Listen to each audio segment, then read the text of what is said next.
Health Watch, a new report shows how the pandemic dramatically reduced preventative medical care that can be life-saving.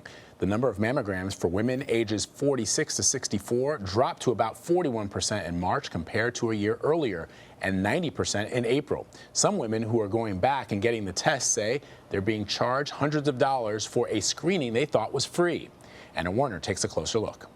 The last thing stay-at-home mom Rachel Schmidt expected during the pandemic was a bill for her first screening mammogram, a test that under the Affordable Care Act is supposed to be paid for. I'd always heard that, the screenings after 40 were covered. And so I was just shell-shocked. She went in for that test in August, but after she mentioned some tenderness around a lump, staff told her she'd have to come back a month later instead for a diagnostic mammogram, one that's more detailed, plus an ultrasound. But then came the bill, nearly $1,200 her insurance company refused to pay. I've been calling anyone I can to just get some answers as to what's going on. And have you gotten any answers? Not many. Insurance was pretty much cut and dry. It's diagnostic. We don't pay for it.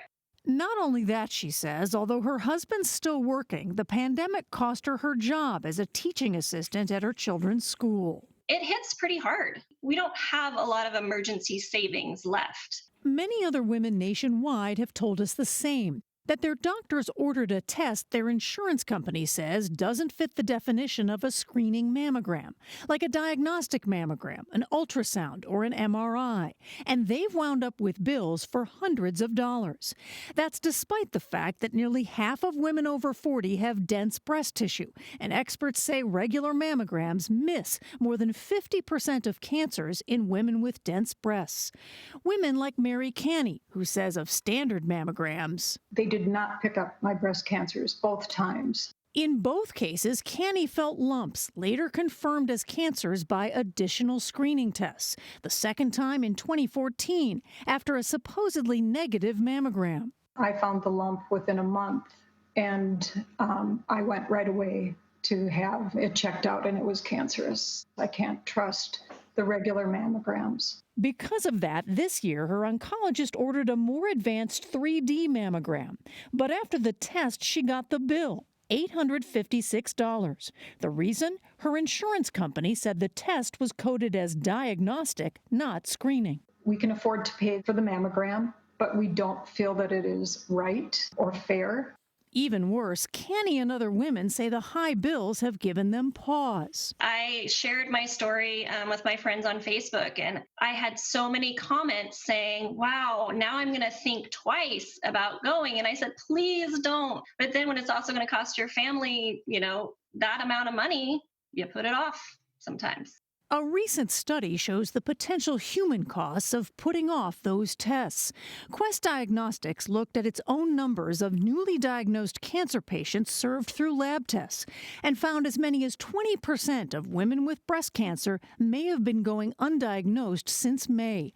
Medical Director Dr. Harvey Kaufman. They've missed their mammograms, they missed their physician visits, and they have cancer. And for some, it will have tragic consequences. In March, Republican Senator Roy Blunt and Democratic Senator Jeanne Shaheen told us they'd introduced legislation to cover all diagnostic tests in the law, in part due to our reporting. I was watching your piece when you were talking about the fact that so many insurance companies don't cover diagnostic breast exams. I said, well, we should do something about that. But progress on their bill, too, has been delayed. I think, if anything, Anna, this problem has gotten bigger because people have put off tests. They have let things progress in ways that they wouldn't have otherwise. I'd like to solve the problem. Well, Canny told us that she fought her bill with Blue Cross and Blue Shield of Minnesota for 3 months without success. After we reached out to them, her problem was quickly resolved. The company says the mammogram was, in fact, a screening mammogram and now will be fully covered. But Canny told us that they told her that this was only an exception for this year, however. Rachel Schmidt's insurance company, Kaiser Permanente, told her that diagnostic mammograms are fully covered, but only after the deductible is met. Vlad and Anne-Marie? Man, Anna Werner. It's good to have Anna Werner on your side. It's too bad everyone doesn't have Anna to reach out to these organizations. So listen, you know, the doctor you interviewed brought this up, but I want to sort of underline it. A lot of women have decided to put off their yearly mammograms because of the COVID pandemic, but what could that mean for many women? What those researchers are telling us is that it could mean that as many as 1 in 5 women with breast cancer is going undiagnosed. And of course, if you have breast cancer and your diagnosis is delayed, that is not a good thing, as we know. For some women, that could have fatal consequences if they have an aggressive form of breast cancer. So the message to women is you really do need to get in there and get the mammograms, take all the precautions, but remember that medical facilities are taking precautions as well to protect you. Anna, you also mentioned in your piece that under the Affordable Care Act, annual mammograms are supposed to be covered by insurance for women over 40. So why are some insurers not covering this preventative care? So here's the problem. If you do not have dense breast tissue and you're a woman and you do not have dense breast tissue, then a screening mammogram is likely to be just fine for you. The problem is nearly half of all women basically in the group that needs mammograms, that is women over 40, who are supposed to be covered under the Affordable Care Act, under Obamacare, with a free screening mammogram every year. Guess what?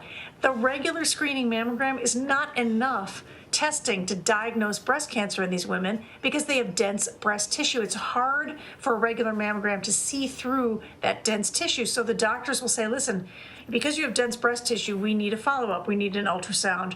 We possibly need an MRI. We need these other imaging tests. So essentially, you know, it seems to create kind of a two-tier system. If you're in the group of women that don't have dense breast tissue, you're fine. But if you're basically like the other half of women, guess what? Your screenings are not paid for. So there seems to be sort of a basic unfairness in that system. Yeah, it's sort of a bit of a gray area, and you're right. You know, a lot of women, a lot of my own friends sort of automatically have to go for a second screening. They already know that they have dense breasts from all their previous mammograms that they have had. And so you think, well, why didn't you just have the more detailed screening first? Why do we have to go through this, you know, sort of less effective round of screening? It's really confusing what falls under preventative care. Can you explain how this works? Well, basically the way it works is that under the Affordable Care Act, they provided for what is defined as a screening mammogram to be covered. But if your doctor says you might have a lump, or if you are a breast cancer survivor, oftentimes they'll say, well, your mammogram is not a screening mammogram. It's actually what they call a diagnostic mammogram. Now, you as the patient, you're going in, it might seem very much the same to you. You're getting a mammogram, right? But a diagnostic mammogram might include additional views. You know, they might do several more views of your breast tissue in more detail, right? And the diagnostic idea is that they're supposedly looking for something, but they're really looking for something in both these mammograms. It's just a difference of how they conduct the actual mammogram itself. And here's the key. The insurance companies say, we pay for screening, but we don't pay for diagnostic.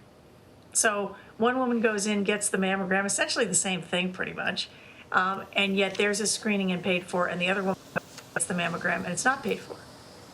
Anna, one last question. How does this impact patients with underlying health conditions? Well, when you're talking about mammograms, I think that if you have an underlying health condition that relates to your mammogram, or for example, you're a breast cancer survivor, you really do need to prioritize getting in and getting those tests. It's not worth the risk to your health. What's really disturbing, however, is that every time we do a story on this, I hear from women who say, I'm not going in for the test now because I can't afford it. I'm getting, you know, like one email a minute on this, and they're saying that they are not going to go in for the test because they can't afford it because they get these bills. Incredible reporting there from Anna Werner, as always. Anna, thank you very much. Thank you.